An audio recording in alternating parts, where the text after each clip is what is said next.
The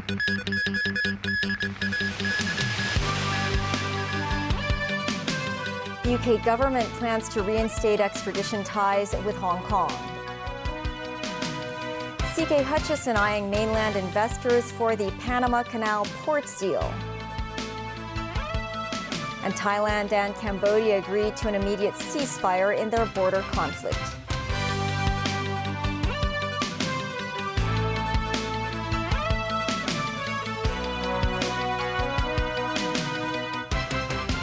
Hello and welcome to TVB News. I'm Melissa Hekalea. The UK government plans to reinstate its extradition ties with Hong Kong after proposals for legislative changes are discussed. The changes will allow UK to extradite Hong Kongers on a case-by-case basis. Mimo Singhai reports. The extradition treaty between Hong Kong and the UK was suspended in 2020 by the then Conservative government following the implementation of the national security law in the SAR. Last week, UK Conservative MP Alicia Kearns said on social media that the British government planned to reinstate an extradition treaty with Hong Kong. Kearns shared a letter from Security Minister Dan Jarvis to Shadow Home Secretary Chris Philip on the amendment of the Extradition Act 2003. In the letter, Jarvis says the designation of Hong Kong is being changed to enable cooperation under the Extradition Act 2003 and ensure compatibility between the UK domestic and international legal frameworks governing extradition with these states. The politician says that the amendment allows the UK to have effective extradition relationships to prevent criminals from evading justice. In response to Kearns, Jarvis said the treaty is still suspended. On Friday, the Hong Kong government issued the latest round of warrants and bounties on 19 exiled Hong Kongers on suspicion of violating the national security law. Some of them are in the UK. Mimo Singhai, TVB News. The leaders of Thailand and Cambodia have agreed to an immediate ceasefire in the deadly border conflict between the two countries. This after they held talks today at the residence of Malaysian Prime Minister Anwar Ibrahim, who chairs the ASEAN bloc of which both Thailand and Cambodia are members. Thailand's acting Prime Minister Phumtham Wechayachai and Cambodian Prime Minister Hun Manet represented their respective countries in the talks. The two leaders shook hands at the end of the talks and posed for photos with the Malaysian leader. China and the United States were also present at the meeting to find solutions to the dispute. Before his meeting with European Commission President Ursula von der Leyen in Scotland, U.S. President Donald Trump had this to say about wanting Thailand and Cambodia to settle their differences. So I called the prime ministers of each, and I said, we're not going to make a trade deal unless you settle the war. A lot of people are killed, you know that, in a short period of time. The border, they're fighting pretty like wild. And I spoke to both of the prime ministers, and I think by the time I got off, I think they want to settle now. I know they're meeting today or tomorrow, and we're going to work with them. Thai police are investigating a shooting incident at a popular Bangkok market in which at least 6 people died. Those killed included 4 security guards at the market, 1 woman, and the gunman himself. The Oratorkor market in Chatuchak district is well known for its agricultural products and is popular with locals and tourists alike. Local media reported that the gunman was a former security guard and some of those killed were his ex-colleagues. The UN General Assembly is bringing high-level officials together this week to promote a 2-state solution to the decades-old Israel-Palestinian conflict. But Israel and its close ally, the United States, are boycotting the 2-day meeting, which starts today, co-chaired by the foreign ministers of France and Saudi Arabia. This as the situation in Gaza is worsening. The Palestinian death toll is just under 60,000 since the latest conflict between Hamas and Israel erupted on October 7th, 2023. Tracy Furness reports. More airdrops of aid packages over the skies of Gaza, this time from Jordan in cooperation with the United Arab Emirates. The planes dropped 25 tons of food and supplies Sunday on several locations in the territory. And on the ground, dozens of trucks queuing early Sunday morning, waiting to cross from Egypt into Gaza. The Israeli military pausing fighting for 10 hours a day in 3 populated areas of Gaza in order for aid to get through. US President Donald Trump weighed in on the worsening Gaza situation as he met with European Commission President Ursula von der Leyen in Scotland. It's terrible. You know, when I see the children, and when I see, especially over the last couple of weeks, and people are stealing the food, they're stealing the money for the food, they're stealing weapons, they're stealing everything. It's a mess. That whole place is a mess. Trump also warned that Hamas is hardening on hostage deals. You get it down to a certain number, you're not going to be able to make a deal with Hamas. Because once they give them up, then they feel that that's going to be the end of them. And what I said is exactly true. The day and all of a sudden they hardened up, they don't want to give them back. And so Israel's going to have to make a decision. I know what I do, but I don't think it's appropriate that I say it, but Israel's going to have to make a decision. Hong Kong-based conglomerate CK Hutchison said it was eyeing mainland investors for the Panama Canal ports deal. The initial plan was to sell port assets to a consortium that includes U.S. investment firm BlackRock, a move backed by U.S. President Donald Trump, who alleged that China interferes with the canal's operations in Panama. After months of uncertainty, Hutchison said the exclusive negotiations period with the consortium has expired. The representatives from the logistics industry said port efficiency could be enhanced by engaging Chinese firms. Samantha Lee has the story. The high-profile deal sparked controversies as CK Hutchison plans to sell 43 ports all over the world, including 2 in the Panama Canal, to a consortium led by U.S. investment firm BlackRock and an Italian billionaire's family-run shipping company, MSC. The Panama Canal is crucial for global trade as it provides a shortcut between the Atlantic and Pacific Oceans. The proposed deal has sparked geopolitical tensions. Now, CK Hutchison said it was planning to include a Chinese investor to the deal. Lau Siu-kai, a consultant to the Chinese Association of Hong Kong and Macau Studies, said he was not surprised by the move. He said whether the port sale deal will succeed will depend on Washington's response to it. Lawmaker and Executive Councillor Jeffrey Lam said any major deal must be in accordance with the law and take national security into consideration. He added that under one country, 2 systems, a high-profile transaction should not pose threat to national sovereignty, safety and development interests. Meanwhile, logistics expert Willie Lin, chairman of Hong Kong Shippers Council, believes the engagement of Chinese enterprises could boost confidence of the shipping sector. Samantha Lee, TVB News. After more than a day of a large-scale power outage at To Kwa Wan's Iang Mansions, electricity was fully restored to the residential development at 3 a.m. this morning. But suspected electricity leakage at some residential units led to several floors of the buildings experiencing yet another round of power cuts. Timothy Lee reports. Blocks A and C of To Kwa Wan's Iang Mansions have been subject to a massive power outage for more than 30 hours, with speedy repair efforts restoring electricity throughout the housing development by the early hours of today. Shops and restaurants on the ground level reopened this morning, their business unhampered with electric fans and lights all working. This as the Electrical and Mechanical Services Department initially strived to restore power to Block A by 10 p.m. last night and Block C by 2 a.m. this morning. However, that was only achieved by 2 a.m. and 3 a.m. respectively. Some residents at an elderly care home in Block A complained they couldn't sleep for half the night. This woman said the stuffy environment and sweltering heat put her in a bad mood. Hoping to offer some measures of relief to the residents, the manager of the care home said she would give them extra water to lower their body temperature.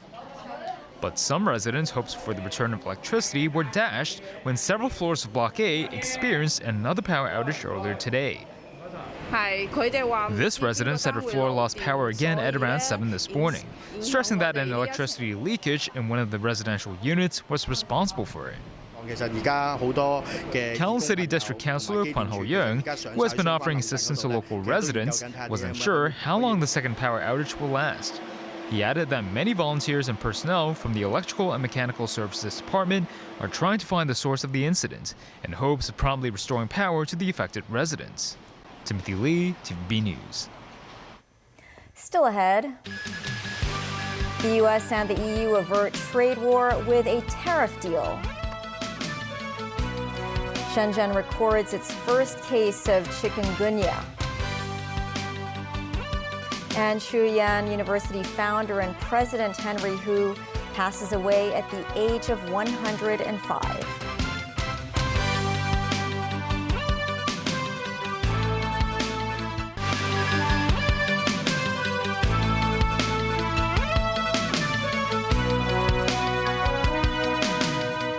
Welcome back. The United States and the European Union on Sunday agreed to a trade framework setting a 15% tariff on most goods, staving off, at least for now, a trade war. U.S. President Donald Trump and European Commission Chief Ursula von der Leyen made the announcement at Trump's golf course in Scotland. Analysts say the agreement mirrors that of the recent U.S.-Japan deal, with Trump considering it a triumph for his tariff policies aimed at addressing U.S. trade deficits with most countries. Nazvi Karim has details. The motorcade of European Commission President Ursula von der Leyen en route to Donald Trump's luxury golf course in Scotland, where deals are made. At stake was a trade war. Trump earlier threatened to slap broad 50% tariffs on all European imports. The EU was ready to fight back with levies on $93 billion worth of American goods. After some tough negotiations, a deal was struck. The agreement has the US charging a 15% baseline tariff on EU imports, including cars, semiconductors, and pharmaceuticals. However, in 2 weeks, results of a US probe into 232 trade cases may decide separate tariffs for chips and pharmaceuticals. 0-for-0 tariffs on all aircraft and their components, certain chemicals and generic drugs, semiconductor equipment, some agricultural products, natural resources, and critical raw materials. Tariffs on European steel and aluminium stay at 50%, though they would later be cut and replaced by a quota system. The EU pledges $750 billion in strategic purchases during Trump's term, covering oil, gas, nuclear fuel, and chips. The EU has also agreed to buy US military equipment, and European companies will invest $600 billion in the US during Trump's term. I think it's great that we made a deal today instead of playing games and maybe not making a deal at all. I think it's, I'm going to let you say, but I think it's the biggest deal ever made. Thank you very much. Congratulations. We have a trade deal between the two largest economies in the world. And it's a big deal. It's a huge deal. It will bring stability. It will bring predictability. That's very important for our businesses on both sides of the Atlantic. U.S. Secretary of Commerce Howard Lutnick described it as a historic day for U.S. trade. German Chancellor Friedrich Merz welcomed the deal, but some analysts said it is imbalanced, with one saying it is merely a political agreement that could not replace a detailed trade plan. Nazri Karim, TVB News. Founder and president of Hong Kong Shenzhen University Henry Hu passed away at the age of 105. In a statement, the university said Hu passed away peacefully on Sunday with his family by his side. Born in Zhejiang province in 1920, Hu started his legal practice in the field of international law in Hong Kong after qualifying as a barrister in the UK. Hu strived to improve livelihoods in the city and advocated for the acceptance of Chinese as an official legal language. In 1971, Hu set up Shenzhen College with his wife. In 2006, the government recognized the college as Hong Kong's first private university. Hu was appointed Justice of the Peace in 1976 and received the Gold Bauhinia Star and Grand Bauhinia Medal in 1998 and 2008, respectively. Chief Executive John Lee offered his deepest condolences to Hu's family. He said Hu had nurtured generations of virtuous talent for Hong Kong and made outstanding contributions to the city. 4 more taxi fleets officially commenced services today after being issued 5-year licenses. As Samantha Lee reports, one of the fleets has hired a social worker to provide mediation service in the event of a dispute between cabbies and passengers. Members of the public may have already noticed vehicles of taxi fleets running on the street recently, with some operating on a trial basis. Today, 4 more taxi fleets officially commenced services, including Big Boss, Amigo, Big B and Joy. Together with SingCab that received its license earlier this month, they provide premium taxi services in the city. Each taxi fleet has its own theme color. For example, Big B fleet taxis are in yellow and red and support up to 12 electronic payment methods. Passengers can make bookings via phone calls or the fleet's mobile app. They can also directly hail a cab on the street. At least 4 surveillance cameras are installed in a Big B taxi. Footage is fed in real time to the company monitoring system, but the footage can only be seen by others when there is a dispute or incident. The fares will be determined using a taxi meter. However, passengers can get an estimate on the company's hailing platform. Big B CEO Wang Tai-hoi assured the public that their fees will not be hugely different from the ones charged by regular taxis. He added a registered social worker will on standby to provide mediation service in case there is a dispute between the driver and the passengers. Meanwhile, the Transport Department has set up some 80 designated fleet taxi stopping places at 13 locations, such as the airport, boundary control points and Hong Kong Disneyland. Signage and online hailing QR codes have also been put up for the public and travelers to make their bookings. Samantha Lee, TVB News. Shenzhen has recorded its first chikungunya case. Chikungunya is a mosquito-borne viral disease. Shenzhen Center for Disease Control and Prevention said a total of 2,940 chikungunya cases had been detected in Guangdong province as of Saturday. Shenzhen, Qinyuan, and Zhanjiang have each recorded a case, while Foshan remains the hardest hit location with 2,882 chikungunya infections. All patients have shown mild symptoms, including joint pain and mild fever. Authorities remind the public to drain mosquito-breeding stagnant water to prevent the spread of the disease. And China and the U.S. look set for new trade talks and a possible meeting between the two heads of state later this year. Analysts say an extension of the tariff truce by 90 days could be part of a final deal. This as the Trump administration considers imposing new sectoral tariffs within weeks that could affect products such as semiconductors, pharmaceuticals, and ship-to-shore cranes. Danny Zhou tells us more. U.S. President Donald Trump had said before he struck a major trade pact with the EU on Sunday that Washington is very close to a deal with Beijing. Top officials from both sides are meeting on Monday in the Swedish capital in a bid to reach a durable tariff agreement beyond the mid-August deadline. Chinese Vice Premier Li Feng and U.S. Treasury Secretary Scott Bessent will lead the delegations through Tuesday. Previous trade talks in Geneva and London brought down their tit-for-tat tariffs from triple-digit levels. The current U.S. levies on Chinese imports stand at 30%, while China responded with a rate of 10%. The flow of China's rare earths, NVIDIA's H20 AI chips and other goods have also been restored. In Stockholm, China will likely seek a reduction of multi-layered U.S. tariffs that would amount to 55%, and a further easing of high-tech export controls from Washington. The Chinese embassy in Washington noted that Beijing expects more consensus and cooperation and less misperception coming out of the talks. Bessent already flagged a possible extension of the tariff détente, adding he wants to move on and delve into broader issues. This includes China's rebalancing away from exports to more domestic consumption, as well as the country's purchases of sanctioned Russian and Iranian oil. To avoid derailing the talks with Beijing, the Industry and Security Bureau of the U.S. Commerce Department, which oversees export curbs, have been told to avoid tough moves on China, according to a report in the Financial Times. There's also speculation about a meeting with Trump and President Xi Jinping in late October. Analysts pointed out this could be an opportunity to discuss what the Trump administration has long asserted: China's industrial overcapacity and its lack of controls over chemicals used to manufacture fentanyl.